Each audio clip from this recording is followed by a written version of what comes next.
Começa agora o Prestando Contas especial. Hoje vamos falar de adoção tardia. A minha convidada aqui é a deputada Janaína Pascoal, do PSL. Tudo bem, deputada? Tudo bom, muito obrigada pelo convite.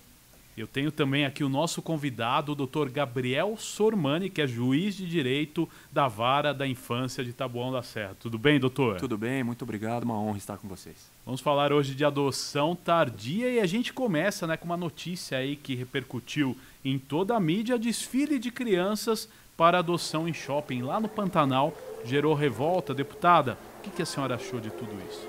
Então, na verdade, o deputado Altair Moraes foi à tribuna quando essa notícia veio à tona.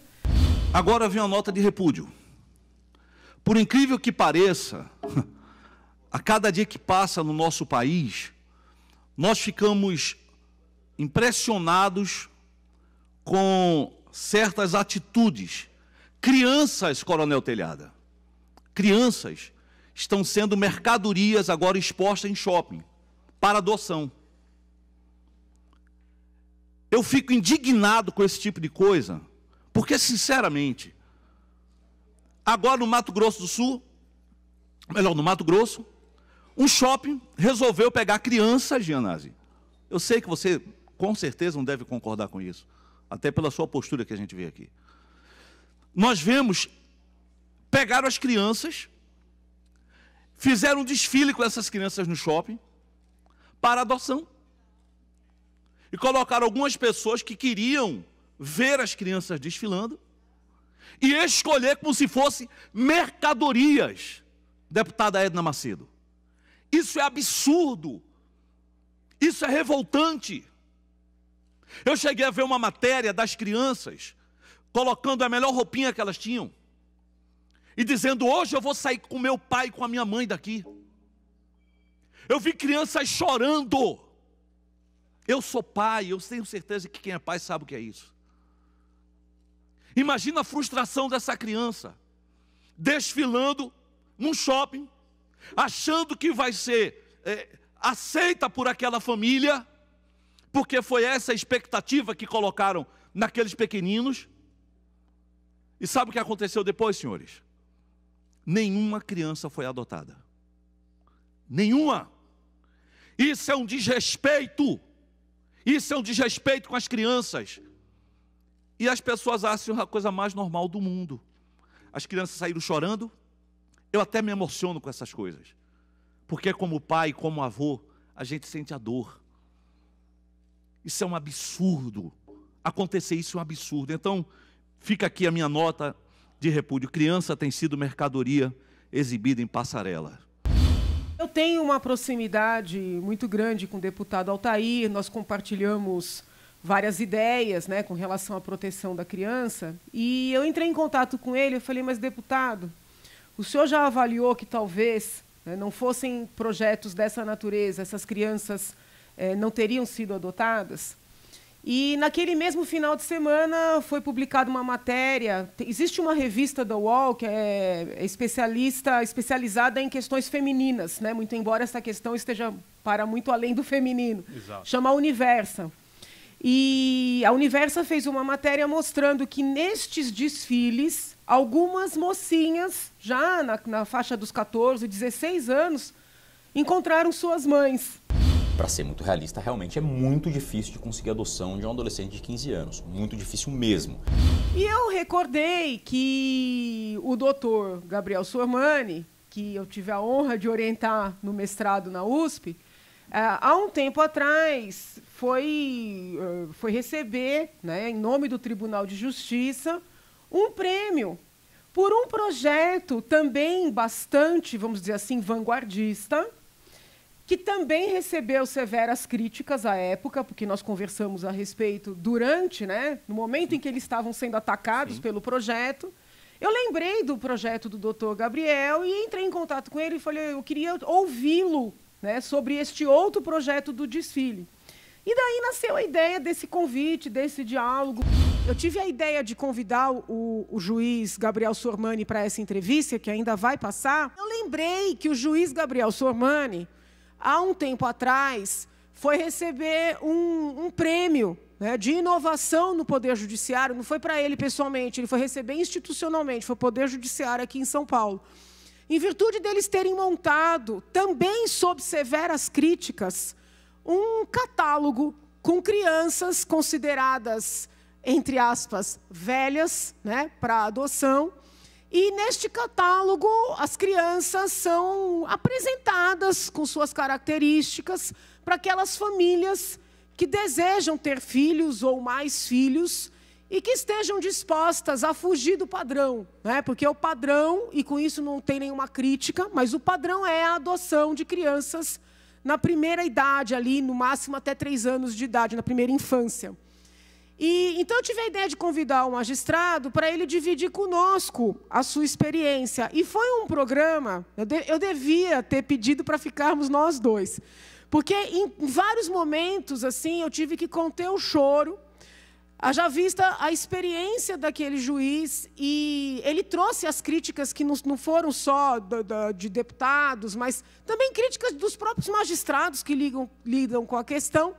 Mas ele trouxe uma reflexão que eu considero muito importante, que foi a seguinte: aquelas crianças não eram crianças, ou não são crianças de adoção difícil.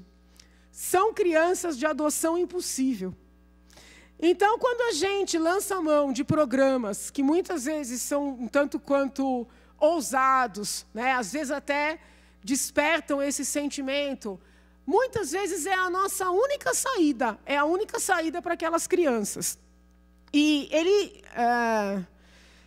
inclusive, falou, é muito importante que nesse tipo de atividade haja um preparo psicológico com as assistentes sociais do fórum, para que essa criança compreenda que não necessariamente aquela tentativa dará certo, e que encare aquela atividade, aquela dinâmica, como um dia diferente na sua vida. Como um dia diferente. Então, que haja um preparo. E, segundo o magistrado, é muito comum que as crianças fiquem felizes por poder participar de uma atividade diferente. Eu estou fazendo esse registro porque é sempre importante a gente tentar entender, né, o porquê das pessoas terem agido de uma forma ou de outra. E ele me trouxe uma informação que me deixou muito preocupada. E aí o registro é também um convite para os colegas refletirem. Disse o magistrado que nos vários estabelecimentos, genericamente tratados como abrigos ou casas de acolhimento, que recebem essas crianças que não têm pai, não têm mãe, crianças que vêm de lares em que foram agredidas, né? Às vezes até tem pai e mãe conhecidos, mas eles perderam o poder familiar em virtude de agressões e assim por diante, que essas crianças só podem ficar nesses locais até os 18 anos de idade. Eu vou finalizar, Excelência, um segundinho. Até os 18 anos de idade. Elas completam 18 anos, as portas são abertas e elas são colocadas na rua. Eu acho que ele tem muito a nos contar, a relatar sobre a sua experiência, seja com o projeto premiado, ou mesmo com relação à sua visão sobre estes mesmos desfiles, entendeu? Agora, doutor Gabriel Sormani, conta um pouco de como funcionou esse projeto, né, que foi premiado aí no Tribunal de Justiça. Sim. E o senhor como representante. Conta um pouco aí. Muito obrigado.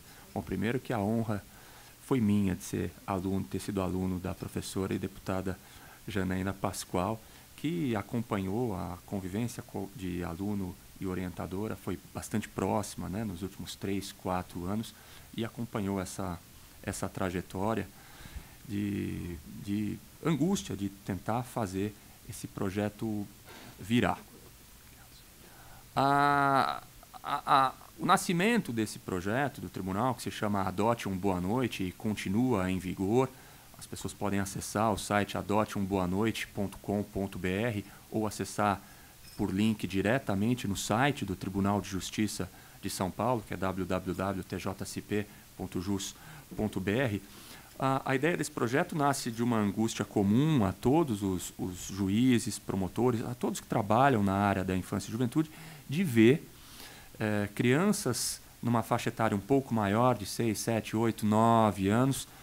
Esse gargalo, a gente acredita, tem subido um pouco, então mais de 6 anos, mais para 8, 9, e adolescentes, de não serem adotados, não voltarem para as famílias de origem biológicas por total falta de condições e de estrutura ou desinteresse, não serem adotados, também por falta de procura de interessados. É importante frisar que das dezenas de milhares de interessados na adoção no Brasil, a enorme maioria tem interesse em bebês ou crianças pequenas. A procura para as crianças um pouquinho mais velhas e para os adolescentes é muito pequena, e nós vemos esses jovens literalmente crescendo em abrigos, sem referências no mundo externo. Existem programas de apadrinhamento afetivos que têm sido incentivados e que minoram esse problema, são bons. Existem abrigos, entidades de acolhimento que fazem ótimos serviços, outras nem tanto.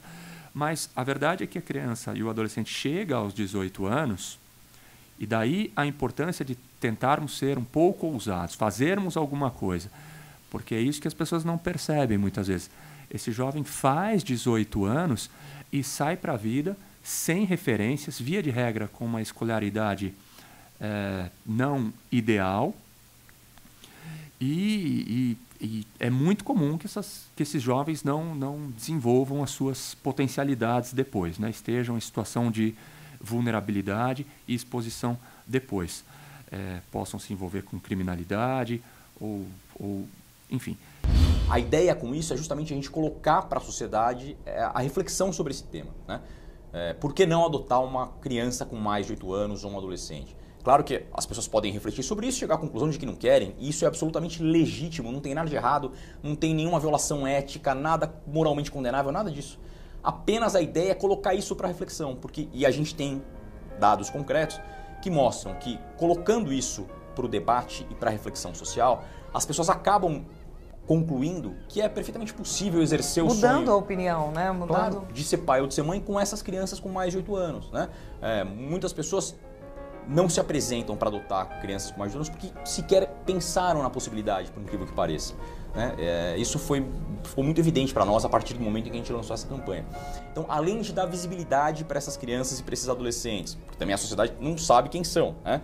Raramente se ouve uma criança de uma casa de acolhimento dizer quais são os sonhos que ela tenha, como é a vida escolar dela, que críticas ela tem ao sistema escolar, né? Essas crianças estão normalmente escondidas da sociedade. A gente queria uma campanha no tribunal, pensamos em bolar uma campanha de divulgação e incentivo à adoção tardia, né, que é pouco procurada. Como fazer isso? Nós decidimos procurar uma agência de propaganda renomada, multinacional, para tentar nos dar ideias de uma campanha.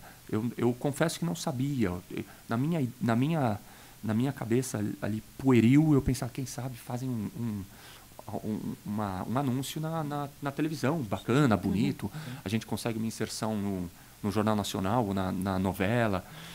A agência, de forma absolutamente gratuita, a FNASCA, que fica aqui muito próximo, inclusive, ela adorou a ideia, fez a campanha muito maior, uma campanha completa, e pensou na ideia de montarmos um site figurando um projeto piloto, naturalmente, com algumas crianças e adolescentes que figurariam no site com um pouquinho da história delas, de quem era elas, colocado isso com tato, com delicadeza.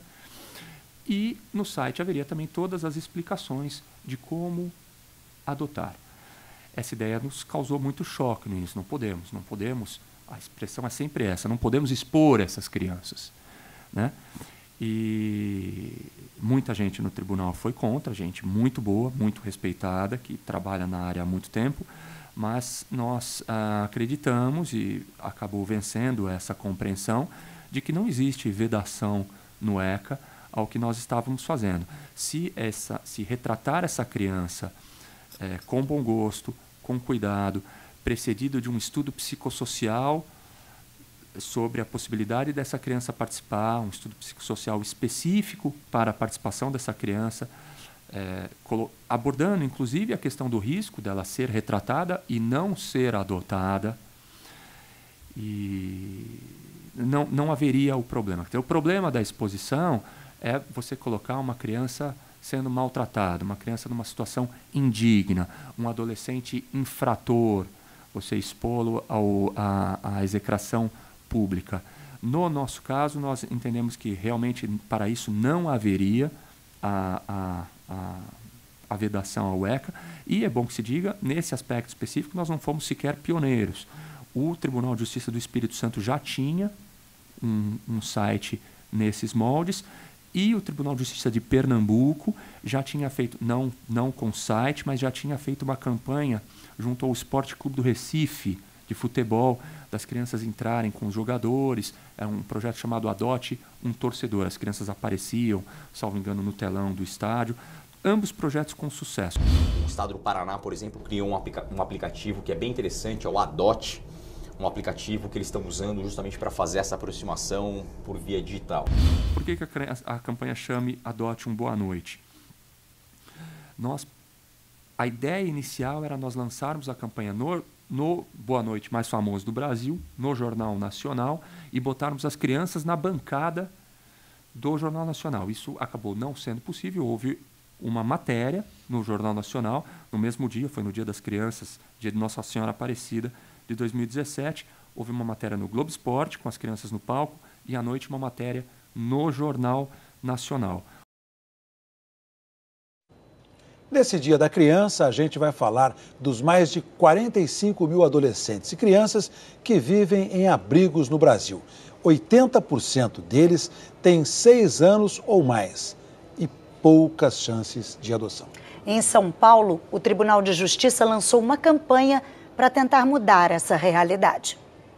O dia de aula terminou e eles seguem o mesmo caminho. O portão leva ao mesmo abrigo, onde os meninos dividem o teto e as angústias. Não gosto daqui, não. O problema não é um abrigo, mas a falta de um lar. A justiça autorizou que a gente conversasse com esses meninos. As possibilidades de reintegração deles às famílias de sangue já estão esgotadas. O que resta é a adoção. Tem algumas crianças daqui que às vezes são adotadas, né? Vão para uma família, Eu quero. Você quer? Por mais carinho, atenção que o funcionário possa fornecer ali, tentar, né, suprir, não é o suficiente, porque eles têm essa carência da família. Nessas casas tudo é coletivo. Eles dividem o banheiro, a mesa das refeições, o quarto e, mesmo cheio, esse também é um lugar de solidão. Boa noite. Boa noite. Esse momento, um pouco antes do sono chegar, é quando muita gente aproveita para pensar em como foi o dia, nos planos para o futuro. É assim também para crianças e adolescentes que estão em abrigos, mas vários deles têm um pensamento frequente, na verdade, uma preocupação, que é só deles. Eu fico me perguntando por que eu estou no abrigo, também como que vai ser meu futuro depois de sair daqui. O Tribunal de Justiça de São Paulo lançou uma campanha chamada Adote um Boa Noite, uma referência a esse momento delicado do dia, principalmente para crianças mais velhas e adolescentes. Nós buscamos desestigmatizar essas adoções de crianças um pouquinho mais velhas. Nós não queremos aqui buscar despertar um espírito passageiro de caridade, mas nós acreditamos sinceramente que existem essas pessoas na sociedade e que isso pode ser despertado nelas. A gente tem crianças aqui dentro que durante muito tempo elas tiveram que se colocar num papel de adulto, de pensar como um adulto, de lidar como um adulto. E a gente está falando de crianças de 9, 10 anos. E assim, ela precisa dessa oportunidade de voltar a ser criança. Essa família já era grande. 3 filhos do primeiro casamento do Luiz, mais 2 da união com a Valéria. Mas tinha espaço e amor para mais gente. Eu tenho tanto amor para dar. Sabe, para que eu vou ficar guardando tudo isso? Você está trazendo uma pessoa, um ser humano para você, né? Não é uma boneca, um robô. Ele tem problema, sentimento, tem crises, como nós temos. A rebeldia inicial, o desafio da transexualidade, a desconfiança do Christian. Ele já tinha sido adotado e devolvido 2 vezes. Agora, já faz 4 anos que ganhou uma família e o conforto de receber um boa noite. Eu falo, boa noite, paizinho, boa noite, mãezinha. É, muito bom. Tipo, você sabe que agora você não tá mais sozinho. E tantos por aí estão guardando essa frase. Um estoque para distribuir na hora certa para pessoas especiais. Boa noite. Boa noite. Boa noite.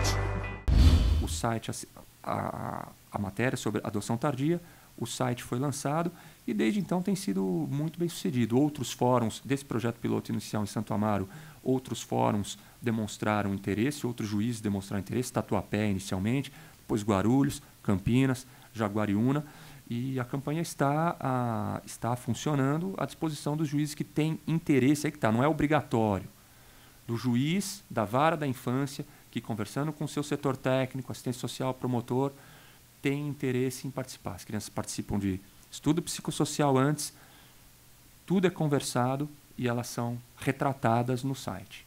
Doutor Sormani, já foi possível verificar uma diferença, por exemplo, na taxa de adoção, se é que a gente pode falar assim, das crianças que participam do projeto com relação às que não participam? Obrigado, doutora.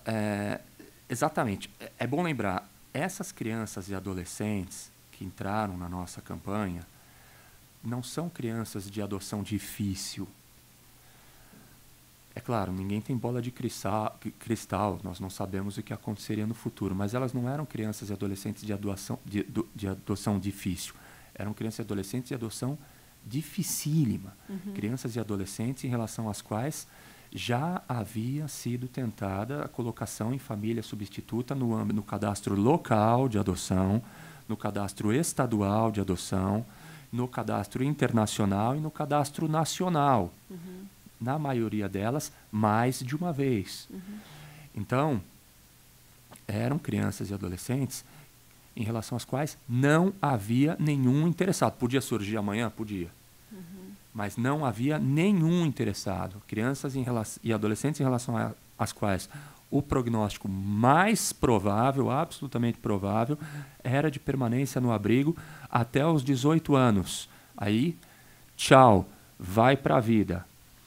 Com 18 anos de idade, até porque na maioria das cidades do Brasil não há programas, e isso é algo local, de repúblicas ou de aluguel social. Na enorme maioria não há. O magistrado deu uma ideia para nós refletirmos a respeito nesta casa de eventualmente um projeto de lei ou um programa para instituir o aluguel social, né? Ou para instituir algum convênio para criar repúblicas para estes jovens, especificamente oriundos desses abrigos, que são jovens que, se não forem adotados, são colocados na rua, literalmente. E na nossa campanha já se conseguiram 7 adoções dessas crianças. Imagina, um menino HIV positivo, negro de 14 anos. Ninguém queria adotar esse jovem. E é fácil falar, a gente não tem preconceito. É fácil falar, mas adotar um jovem HIV positivo de 14 anos e que, salvo engano, já tinha sido devolvido uma vez, tem toda uma história de vida. A adoção tardia é muito difícil. O jovem não é porque a pessoa está adotando que o jovem vai chegar, sou eternamente grato a você e serei um santo aqui dentro da sua casa. Isso não existe, né? É um ser humano com suas vontades, suas questões, há brigas, ao amor, há indisciplina, como qualquer criança em qualquer casa. Então, não existe essa situação que às vezes algumas pessoas podem imaginar que se alguém está fazendo essa adoção, a criança vai lá e vai aproveitar, ela tem essa noção, vai aproveitar como é a última chance da vida dela e vai ser um santo dentro da casa. Não, é muito difícil. A chance de dar errado uma adoção tardia é muito grande. Ela tem que ser muito bem trabalhada. Esse trabalho normalmente é feito com uma equipe de psicólogos, assistentes sociais, grupos de apoio à adoção. E o trabalho é multifacetado, né? A ideia é justamente tratar dessas questões todas. Primeiro a gente precisa verificar, e essa é a razão maior da habilitação para adoção, qual é o motivo que leva aquela pessoa a adotar. Tem alguns problemas aqui que costumam surgir com frequência. O primeiro deles é o rombo emocional, isso é padrão, né? A pessoa passou por uma separação ou alguma dificuldade na vida e está com alguma dificuldade emocional, e ao invés de fazer terapia e buscar tratamento adequado, acha que adotar vai resolver o problema. Os corpos técnicos, óbvio, percebem isso e a pessoa vai ter que primeiro se resolver para depois voltar e adotar. Outro problema muito sério que de vez em quando aparece é aquela ideia da adoção como um ato de caridade. Não, eu quero fazer uma caridade, eu vou adotar alguém porque... Isso é a coisa mais grave que existe. A adoção não é e não pode ser um ato benemerente, caritativo. Eu vou fazer o favor de adotar alguém. Ela vai se sentir eternamente obrigada, devedora, e a pessoa vai achar que ela está sendo a boa samaritana do milênio. A adoção, por contraditório que pareça, às vezes a gente precisa tomar cuidado para dizer isso para não soar agressivo, mas a adoção precisa ser um ato egoísta, no sentido de que a adoção tem que ser praticada fundamentalmente para satisfazer o desejo de quem está adotando. Porque se não for assim, não vai dar certo. Porque isso acontece, não é porque a criança é adotiva ou biológica, isso acontece porque ela é uma criança ou um adolescente. A criança vai responder para o pai. Ela em algum momento vai bater a porta, ela em algum momento vai dizer eu te odeio, é uma fase muito difícil, todos nós passamos, né? E quanto mais bem resolvida for sua adolescência, né? Melhor. O adolescente, ele está sofrendo uma série de mudanças, né? Inclusive as hormonais, né? Ele vai estar no processo de individuação dele, vai estar em uma formação mais acelerada, ele vai ter suas opções sexuais, vai ter os hormônios trabalhando em cima disso, né? Então é complicado falar de adolescente, isso até numa família, até país biológico passam por isso, né? São essas questões que as pessoas têm mais dificuldades de estar adotando, né? Porque não sabe no que ela vai se transformar a partir da adolescência.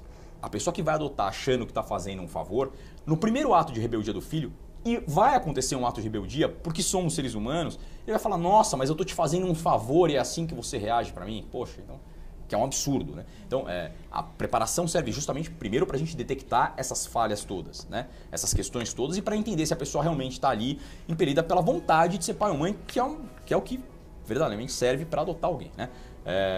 E depois, como a gente disse, depois que a gente faz essa triagem e percebe quem realmente está ali querendo ser pai ou ser mãe, não para tapar buracos psicológicos ou para fazer um ato de caridade, aí sim a gente começa a tratar essa questão de equalizar a realidade, né? De mostrar para ela que não vai ser tudo mil maravilhas, que uma série de questões podem ocorrer ali, que ela tem que estar preparada para lidar com aquilo tudo. Tem que ser feitas com muito cuidado, aproximações paulatinas, devagar, com cuidado. Há algumas que foram tentadas, infelizmente, que houve a aproximação e o adolescente chegou até aí para casa dos interessados e não deu certo. De todas as situações, talvez seja a pior que a gente possa enfrentar numa vara de infância, porque a criança já vem do histórico de rejeição, né? Ela já está ali se percebendo como alguém que ela se entende como uma pessoa que não foi aceita pela família dela, o que pode não ser verdade, mas muitas vezes ela se compreende dessa forma. Não é raro que ela sofra bullying por conta disso no ambiente escolar, no seu ambiente social, né? Que digam abertamente para ela, você está aqui porque ninguém te quer, porque você não é aceito por ninguém. Quando a gente tenta fazer essa inserção numa família e a inserção acaba sendo infrutífera, quando dá errado, essa criança toma aquilo como uma nova e mais grave ainda a rejeição, né? Porque é o aprofundamento de uma ferida psicológica que já havia na criança. Então, o principal cuidado que a gente tem que ter nesses casos é justamente o de evitar que uma questão como essa aconteça.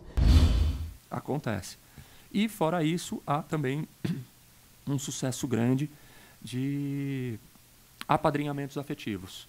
Não deu certo no sentido da adoção, mas gerou os chamados apadrinhamentos afetivos. A pessoa pode virar um padrinho daquela criança, visitar, eventualmente, no final de semana, levar para passear, pagar um curso, enfim.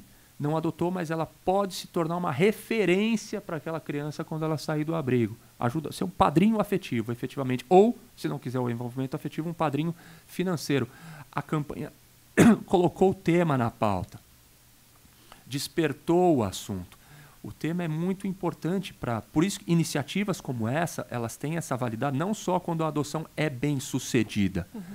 Ela é importante para colocar o tema em discussão. E um detalhe importante antes que eu me esqueça, talvez eu tivesse até a oportunidade de falar isso antes, mas para não esquecer, depois, mas para não esquecer. Algumas crianças e adolescentes principalmente, que não tiveram chegaram a manifestar a felicidade de ter participado da campanha, mesmo não tendo sido adotados. Eles se sentiram valorizados, eles sentiram que alguém estava tentando algo mais por eles, que eles estavam sendo protagonistas de algo. uma anedota que nós contamos, que é até infantil, mas é a realidade deles. Um jovem falando, imagina, não deu certo, mas agora eu pego a mulherada na escola. Tem um jovem que fala, você aí na Globo, eu estou fazendo o maior sucesso. Isso aumentou a autoestima do menino. Isso aumentou a autoestima do menino, né? Agora, doutor Sormani, eu tenho certeza que as pessoas que estão nos assistindo estão com vontade, pelo menos, de fazer parte desse programa de padrinhos. Como é que alguém que deseja, né, ser um padrinho afetivo, ou financeiro, ou acadêmico, né? A gente pode até chamar o padrinho acadêmico, você proporcionar que esse rapaz, que essa moça faça um curso de informática, faça um curso de inglês, né, ao lado da educação formal. Como é que a pessoa faz? Qual é o caminho? A pessoa vai procurar a vara da infância e juventude mais próxima da casa dela. Tá? Esse é o caminho mais fácil. Ela vai procurar a vara da infância e juventude da casa dela e vai falar que ela quer ser padrinho ou madrinha afetiva de algum adolescente acolhido. Tá? Nenhuma criança é colocada à disposição para ser apadrinhada afetivamente se ela tem 1 ano de idade e vai 2 anos de idade e corre o risco ainda de voltar para a família biológica de origem. Não se vai fazer isso. Ou se existe uma probabilidade grande delas vir a ser adotada. Mas, em relação àqueles que estão nessa situação, nesse verdadeiro limbo, não vai voltar para a família biológica, muito provavelmente não será adotada, essas crianças e adolescentes podem ser apadrinhados afetivamente. É uma relação de 2 vias, né? Nem sempre a criança quer. Há crianças e adolescentes que não estão interessados, né? É colocada essa possibilidade e ela não demonstra interesse. A maioria tem. Então a pessoa tem que procurar a vara da infância e juventude mais próxima da residência dela. Não há vedações. Um único tipo de vedação é questão de antecedentes criminais e preparo emocional da pessoa, tá? Vai passar por um estudo psicossocial na vara, não é assim direto, procura, vai lá, porteira aberta, existe esse cuidado, a pessoa vai se cadastrar na vara, vai passar por um estudo psicossocial na vara, por uma avaliação, e depois esse apadrinhamento poderá ser feito. A gente ouve muita gente falar, o processo é demorado, o processo é burocrático, é lento, por que é tão difícil? Quando o Estado, na figura do juiz, tira a criança da família, o ato é de uma responsabilidade enorme, né? A gente está separando aquela criança do seu ambiente familiar, muito provavelmente para o resto da vida. A gente precisa ter igualmente a responsabilidade de inserir aquela criança numa família que esteja apta a desenvolver essa criança, né? Porque seria, imagina, você tira a criança de alguém e entrega nas mãos de uma pessoa que não tem condições de cuidar da criança. Isso é um absurdo sob todos os aspectos. Então, o principal cuidado que a gente tem que ter é justamente de preparar adequadamente esses adotantes. As varas fazem de formas diferentes.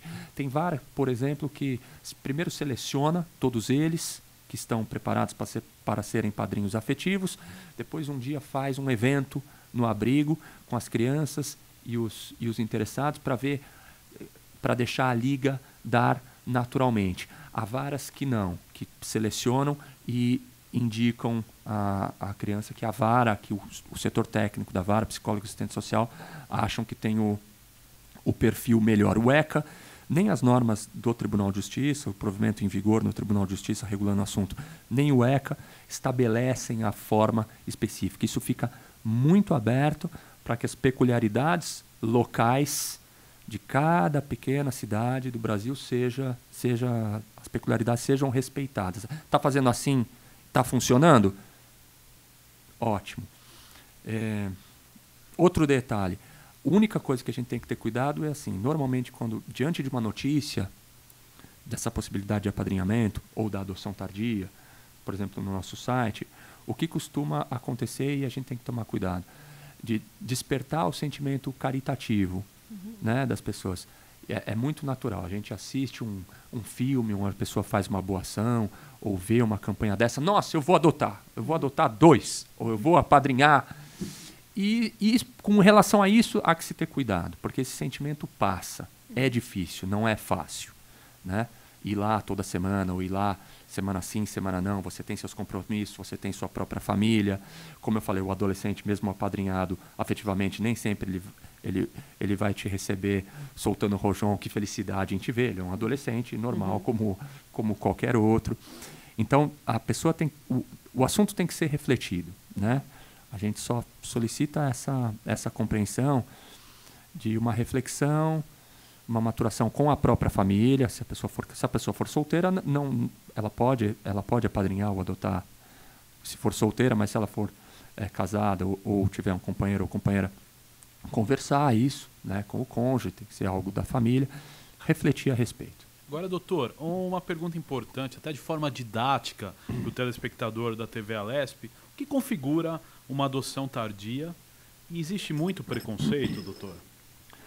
A lei não estabelece o que é uma adoção tardia. Tá? Isso é um conceito que vai sendo dado informalmente, pela doutrina, pela jurisprudência.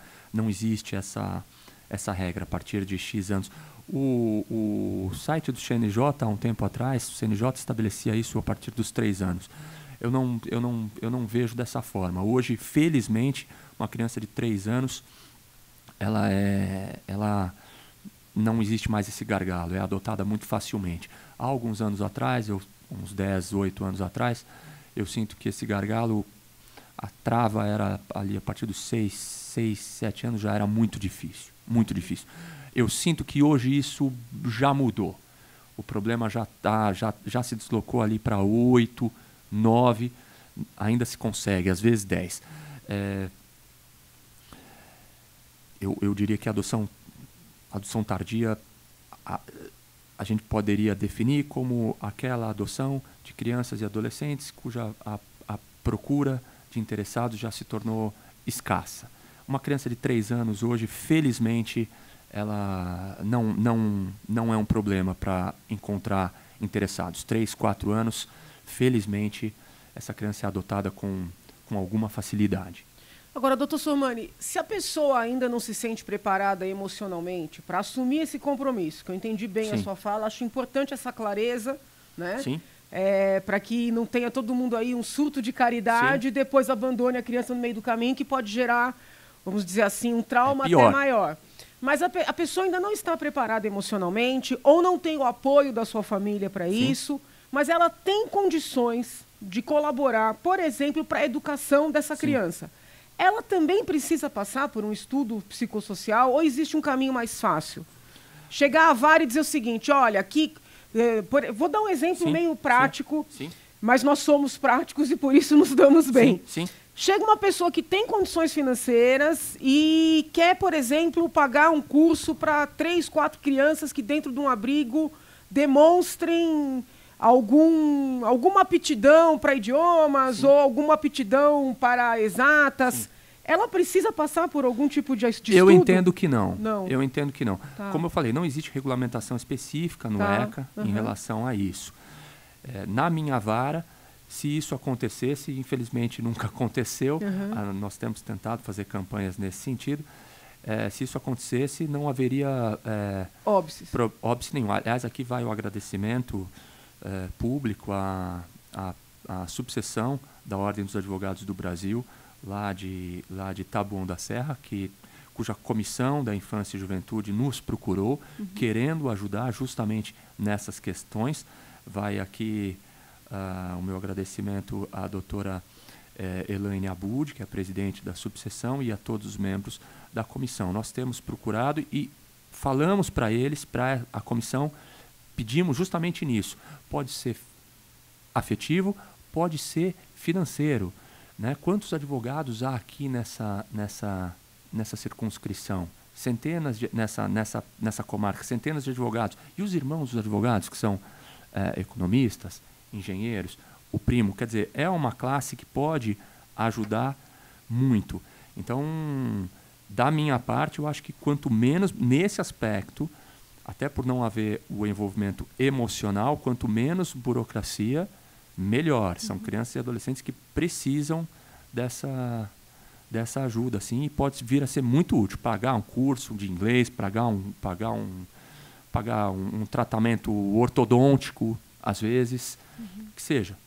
Agora, deputada, dentro da questão do acontecimento lá no Pantanal, o desfile, a senhora, grande influenciadora que é nas redes sociais, qual que é a importância dessa reverberância que teve para chamar atenção sobre o assunto? Contra ou a favor, etc? Veja, eu sou defensora da liberdade de manifestação, né? Então eu nunca desmereço a opinião ou o sentimento de uma outra pessoa com relação a algum fato social. Tanto é que eu entrei em contato com o deputado Altair, né? Eu ouvi a fala do deputado, eu estava no plenário, entendi que não era momento ali de eu me manifestar, mas eu entrei em contato com o colega para que nós pudéssemos refletir juntos sobre a situação. Então, eu não desmereço, né, essas opiniões mais indignadas que vêm naquele desfile, uma exposição. Eu acho sempre importante que a gente reflita sobre o pensamento do outro, até para que haja essa ponderação. Sim. Por outro lado, eu sou bastante realista, né? Talvez um projeto como esse seja uma tentativa de fazer algo a respeito. Porque não é sob a desculpa, né? Mas sob o argumento de não fazer a exposição da criança, de não trazer, vamos dizer, essa situação de vulnerabilidade da criança à tona, como se ela fosse um produto, que foi esse o centro da crítica, nós simplesmente deixamos essa criança trancafiada num abrigo, não raras vezes em péssimas condições, né?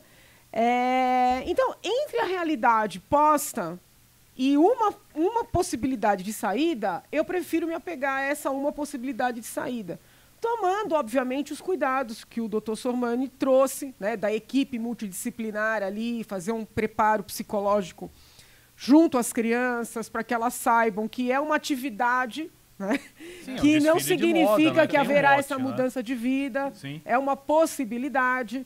Né? Se a gente parar para pensar, às vezes você não tem uma festinha de aniversário que os convidados são chamados a fazerem parte ali de uma apresentação de dança, de um desfile. Talvez tenha que minorar um pouco a situação para que a gente encontre um caminho, entendeu? Eu vou ser um pouco dura aqui, mas muitos dos críticos, que não é o caso do deputado Altair, tá? Mas muitos dos críticos desse tipo de medida são defensores contundentes do aborto. Então, assim, eu já dialoguei com críticos, né, desse tipo de medida que acham que o aborto é um direito fundamental da mulher, que seria uma saída para não haver tantas crianças abandonadas, sabe? Então, peraí, não pode fazer um desfile com uma criança, não pode montar um site onde a criança é apresentada absolutamente, né, vestida, preservada, não tem nenhum tipo de demérito àquela imagem, mas defende que a criança não tivesse sequer nascido.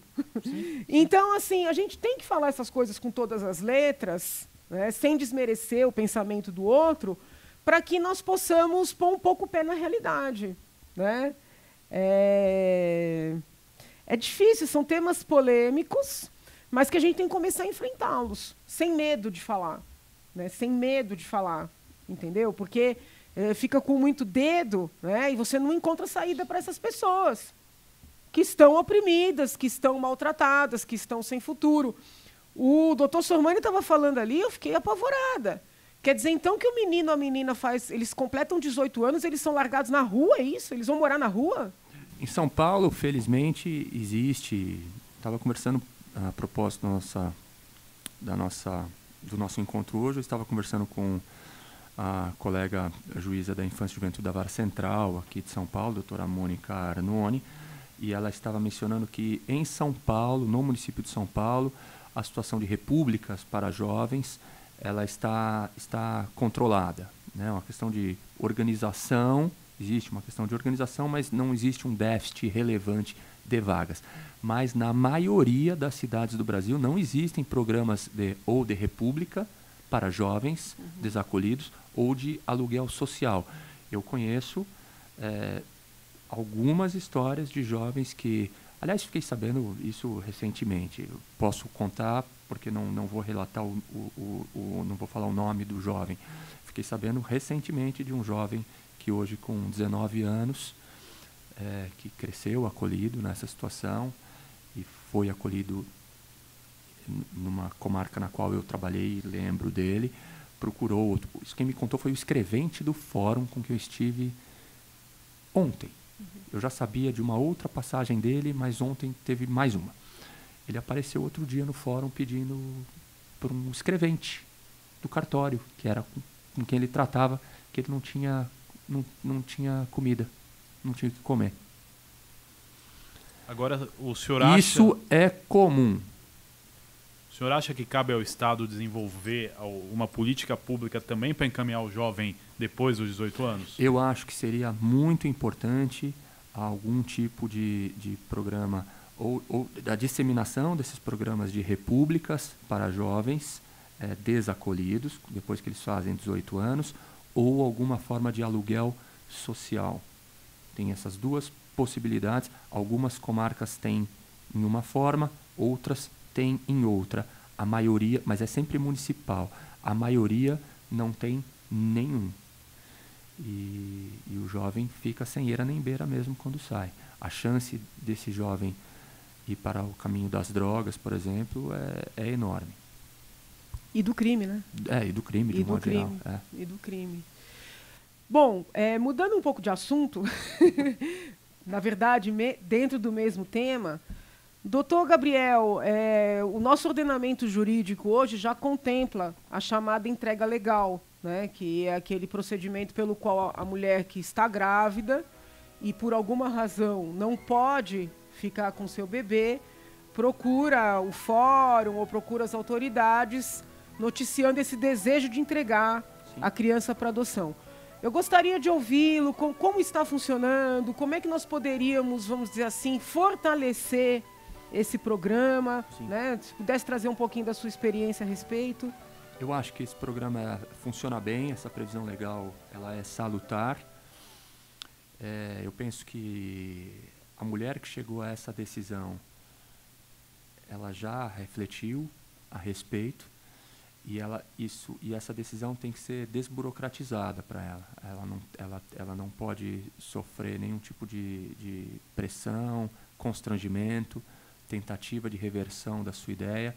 Eu acho que, ao se fazer isso, pode-se gerar o efeito inverso daquele pretendido pela lei. A próxima vez que ela estiver grávida e quiser fazer a entrega, ela não vai procurar as autoridades que criaram uma série de entraves não compreendidos por ela. Ela vai ou abortar, ou ela vai jogar essa criança na caçamba, ou ela vai dar para algum casal não cadastrado para a adoção.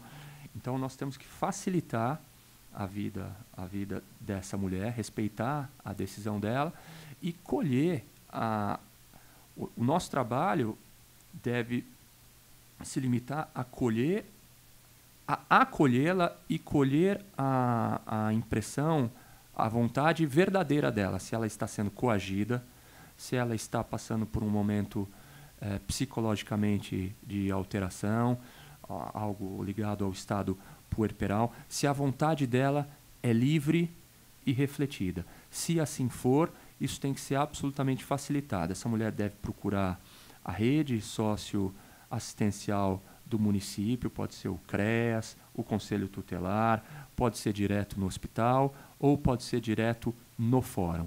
Os cuidados que vão ser tomados é que ela necessariamente vai passar, depois que a criança nascer, ela vai passar por um estudo psicossocial com o setor técnico do fórum para aferir essa situação e depois vai passar vai ser ouvida pelo juiz sobre a questão da entrega.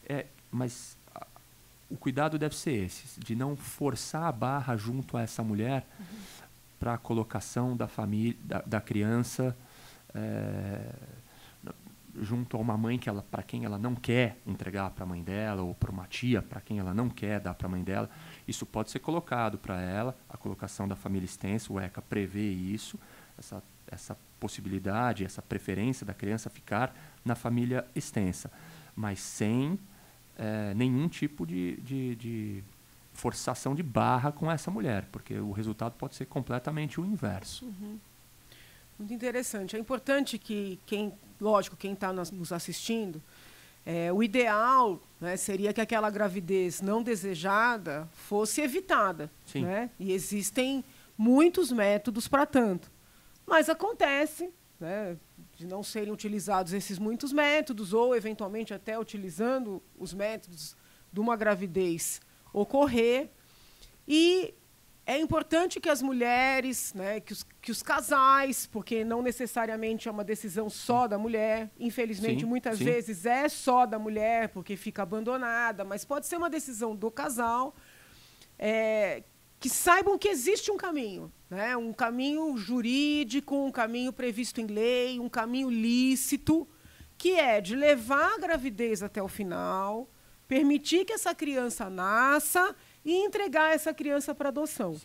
Eu lembro uma vez que eu fiz um elogio no meu Twitter, né, para uma mulher que escolheu esse caminho, e eu fiquei chocada com a reação do público, porque eu comecei a ser xingada pelo elogio e a mulher começou a ser xingada pela decisão.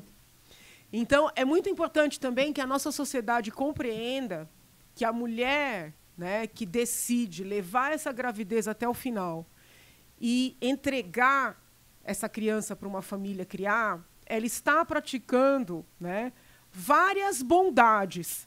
Primeiro, a humildade de reconhecer a sua falta de condição de criar aquela criança. Segundo, talvez venha em primeiro lugar, o desprendimento, né, de seguir com a gravidez, que é um período que fragiliza a mulher, que até é um período que traz riscos para a mulher, mas ela segue com essa gravidez, mesmo sabendo que não ficará com a criança, para permitir o primeiro direito, que é o direito a nascer. Né? Sim, né? Então, ela segue com a gravidez para permitir que a criança nasça. E ela ainda faz um terceiro bem. Né?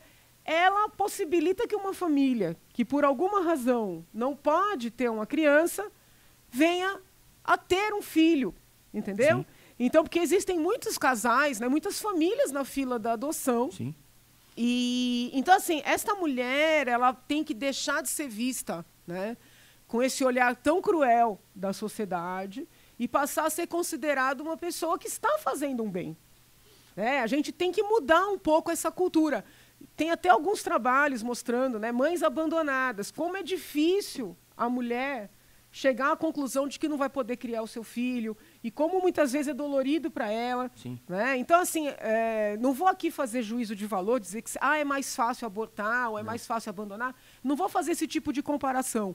Mas, sob o ponto de vista do bem-estar dessa criança, essa mulher, né, agiu de maneira muito melhor do que aquela que interrompeu a vida dessa criança ali no início, né, na concepção, ou aquela que, no desespero, abandonou a criança, ou aquela que praticou, né, o infanticídio, que é assim, a mãe que, naquele desespero, envolvida no que a gente chama de depressão pós-parto, tecnicamente o estado puerperal, vem a matar o próprio bebê.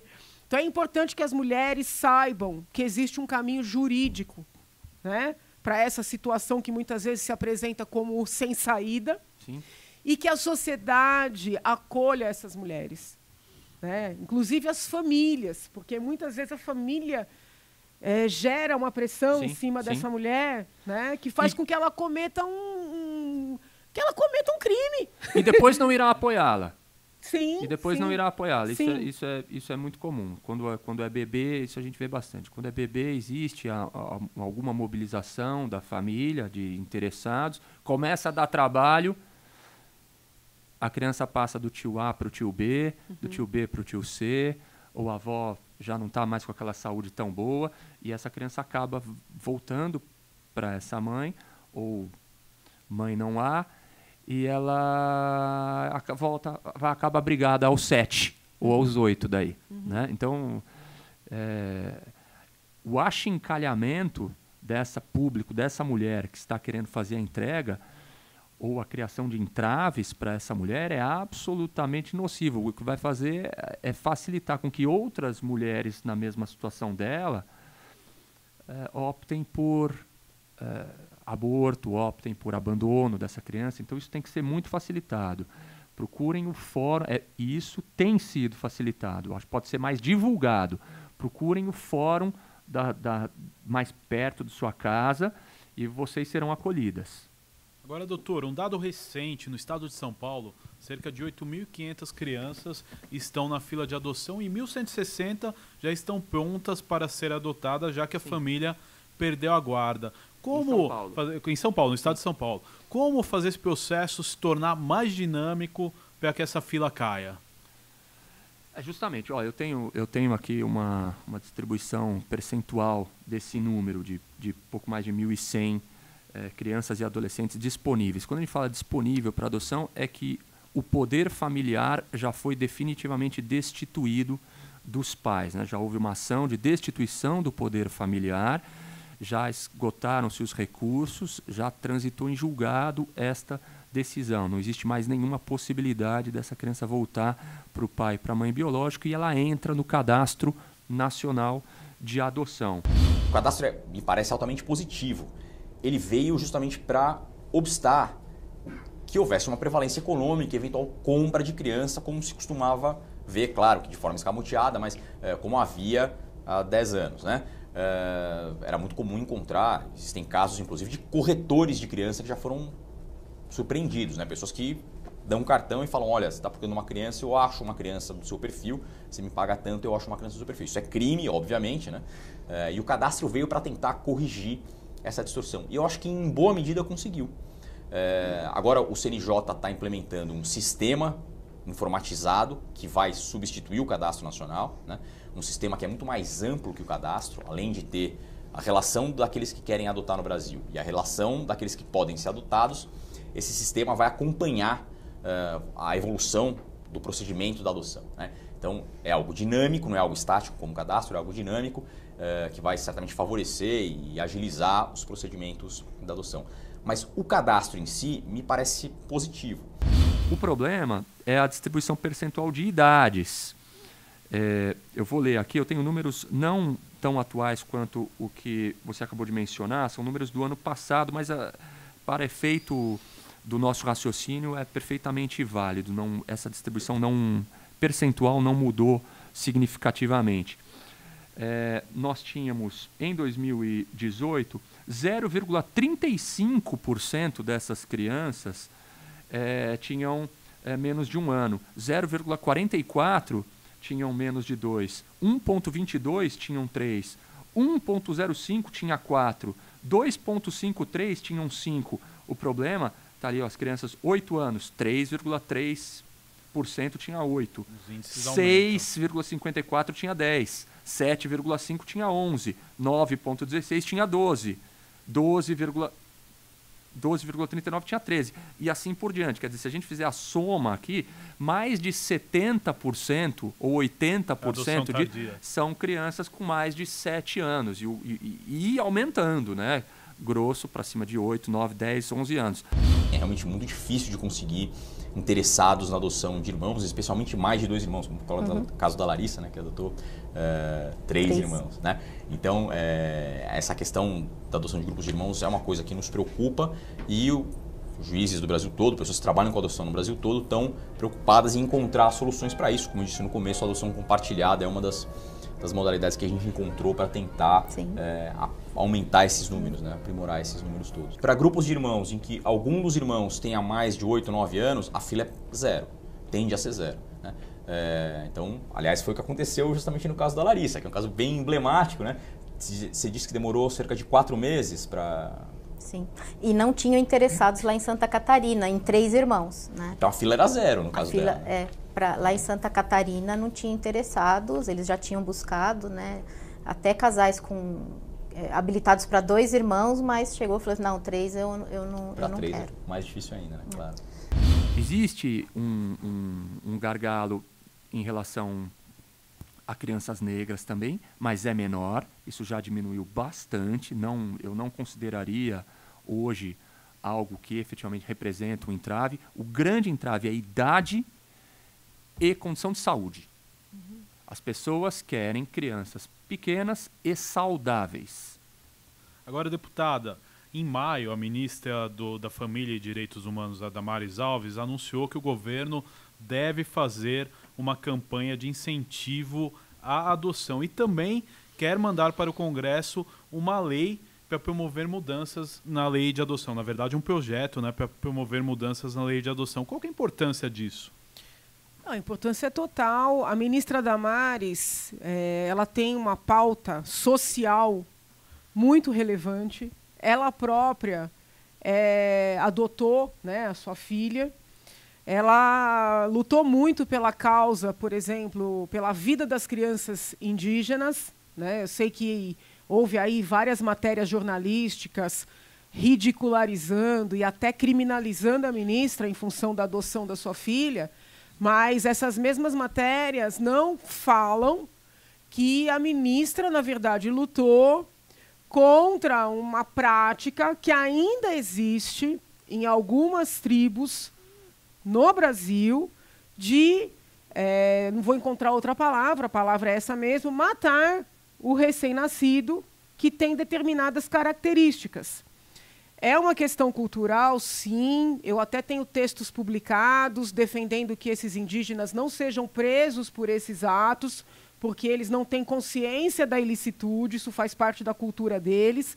Agora, entre não puni-los e permitir a situação, tem um salto, né? Então, assim, nós podemos compreender que eles não têm consciência do ilícito e, por isso, não podem ser presos por isso, mas nós que temos a consciência temos que retirar essas crianças antes do ato ser praticado, né? Então, são crianças, por exemplo, que nascem com qualquer tipo de deficiência, né? Pela origem da vida selvagem, essa criança não poderia sobreviver por si. Então, existia essa ideia de que a criança teria que ser morta, mais ou menos como se faz com um cavalo que sofre um acidente, entendeu? Existe uma questão também religiosa em torno disso. As crianças que nascem, por exemplo, gêmeas, né?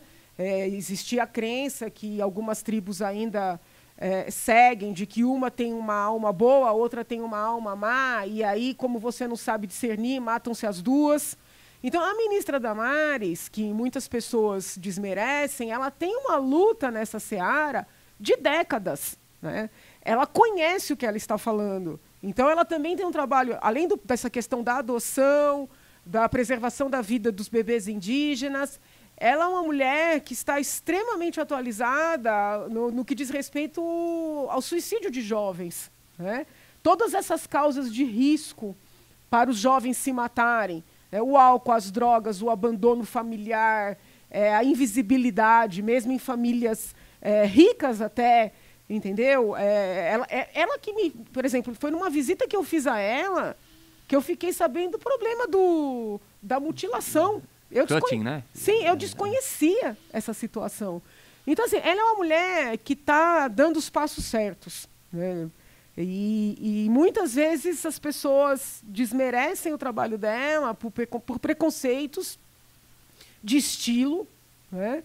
E preconceito, ouso dizer, religioso também, né? Porque o único preconceito politicamente correto no Brasil é o religioso, né?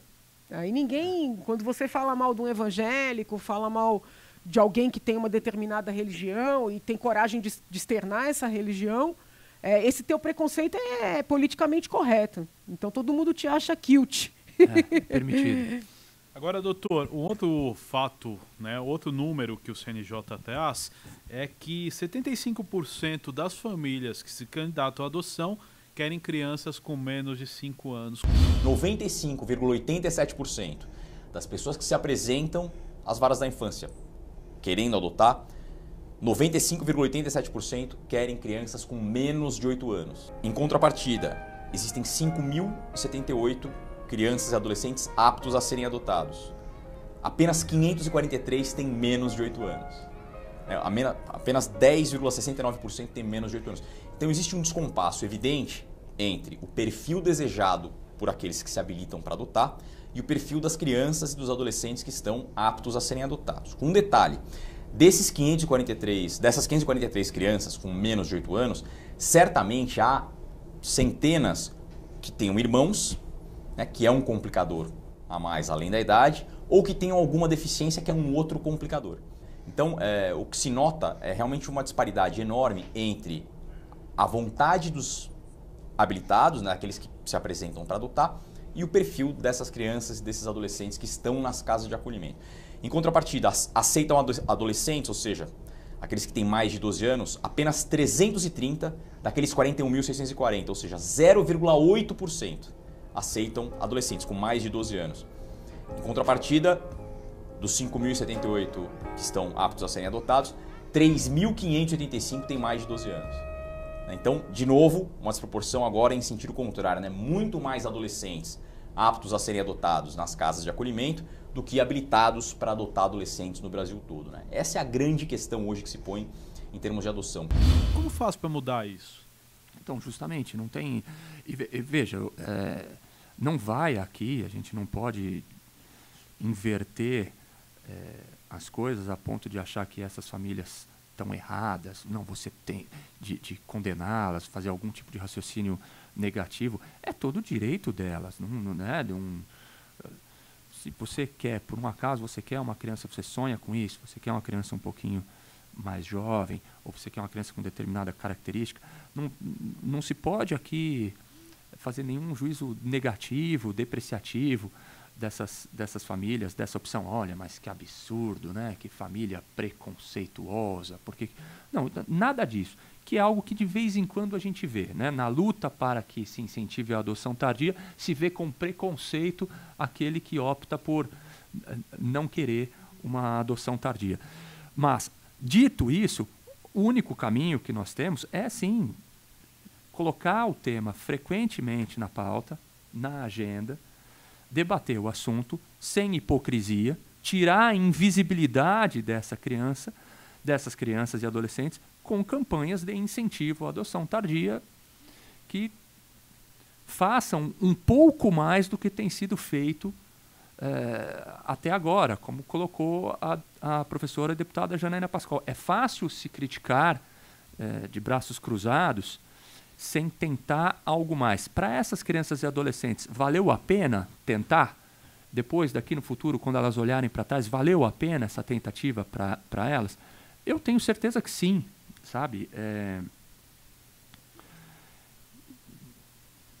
Agora, doutor, vamos falar especificamente do desfile. Esse desfile, ele está em sintonia com o Estatuto da Criança e do Adolescente? Ele fere em algum momento ou não? Veja, eu não sei exatamente os cuidados que foram tomados previamente ao desfile. Vi uma nota de esclarecimento dos organizadores que deu a entender que sim, que foram tomados os cuidados. Eu acho que essas medidas de incentivo à adoção tardia e de tirar... Existe uma linha tênue entre tirar a invisibilidade e expor. Não existe esse cálculo matemático, então sempre vai haver possibilidade de opinião num sentido e no outro. Quando se faz isso, tem que ser feito com cuidado, as crianças têm que ser ouvidas, têm que passar por estudo psicossocial. Parece-me, pela nota de esclarecimento dos organizadores que eu vi, que eles sim tomaram esses cuidados. E, pelo que vi, a intenção do desfile, ressalvada mal compreensão a respeito do nome ou da forma de divulgação, da forma como a questão acabou explodindo, vindo à tona, não me parece que a intenção do desfile fosse que aquelas crianças desfilando fossem adotadas por quem está assistindo. Não era essa a ideia. A ideia era uma inserção dentro da Semana Nacional de Adoção, junto com outras pequenas campanhas de divulgação da questão da adoção e da adoção tardia. Algo que eu vi um desembargador comentando num artigo. Talvez tenha sido a única vez na vida que uma daquelas crianças foi aplaudida, que um adolescente daquele foi aplaudido. Quer dizer, é realmente complicado. O que o senhor lembrou é o lance da autoestima. Deputada, mais alguma pergunta? Tenho várias. Fique à vontade. Eu tenho várias. doutor Sormani, o senhor vislumbra alguma lei estadual que poderia ajudar, né, nesse trabalho? Algum papel que a Assembleia pudesse vir a desempenhar?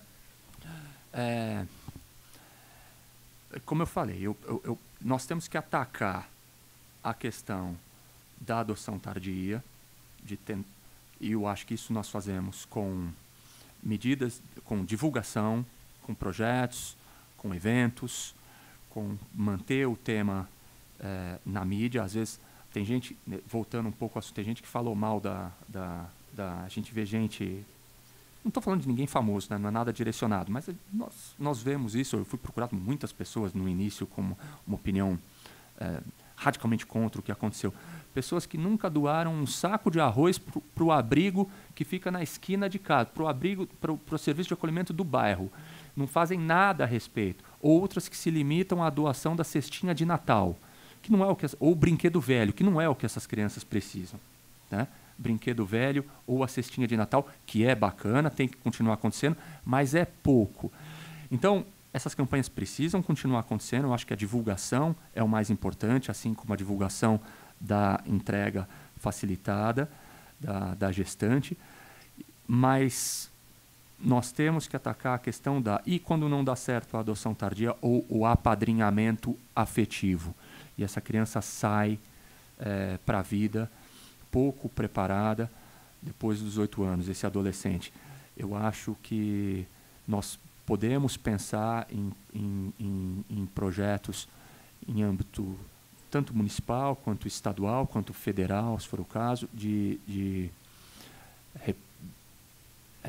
pulverização de repúblicas para jovens ou aluguel social para que esses jovens tenham comprovando que foram jovens abrigados, algo que poderia ser, evitando-se fraudes, poderia ser feito facilmente por uma certidão da Vara da Infância e Juventude, que esses jovens foram abrigados, ou pelo menos por algum período razoável antes de completarem 18 anos, recebessem alguma ajuda, quiçá até os 21 anos, ou um pouco mais. Outra possibilidade seria, existem hoje, eu não sou favorável a todas elas, mas existe hoje, se fala muito, tem muita gente que defende isso, a questão de cotas em empresas, ou incentivo fiscal, ou cotas em empresas com uma quantidade maior de funcionários de estágio para adolescentes acolhidos atualmente ou oriundos de abrigos. Às vezes existem muitas campanhas para os jovens que atualmente estão, mas e depois? Uhum. Excepcional. Deputada, nosso programa está chegando ao fim. Eu quero as suas considerações finais e também agradecer a presença do juiz Gabriel Sormani. Suas considerações finais primeiro, doutor. Para mim foi uma honra participar dessa conversa, rever professora e deputada Janaína Pascoal. Eu agradeço o carinho com que fui recebido aqui na Alesp e é isso. Muito obrigado. E já está convidado aí para participar de outras discussões conosco. Deputada, muito obrigado. Eu que agradeço. Assumo compromisso público aqui de levantar essa situação. Eu confesso que desconhecia essa questão do aluguel social, das repúblicas. Desconhecia mesmo. Aprendi neste momento. Vou levantar a situação e vamos trabalhar num projeto de lei para que esta casa faça a sua parte. Tá bom? Compromisso obrigado, público parabéns. aqui. Tá Parabéns, bom? Vou contar deputado. com a sua ajuda, hein? Vou mandar a minuta para a sua avaliação. À disposição. Obrigada. Obrigado, deputada. Este foi o Prestando Contas especial, hoje com a deputada Janaína Pascoal, do PSL, e o juiz Gabriel Sormani, da Vara de Taboão da Serra da Infância. Você pode ver e rever este e outros programas em nosso canal no YouTube. Até nosso próximo encontro.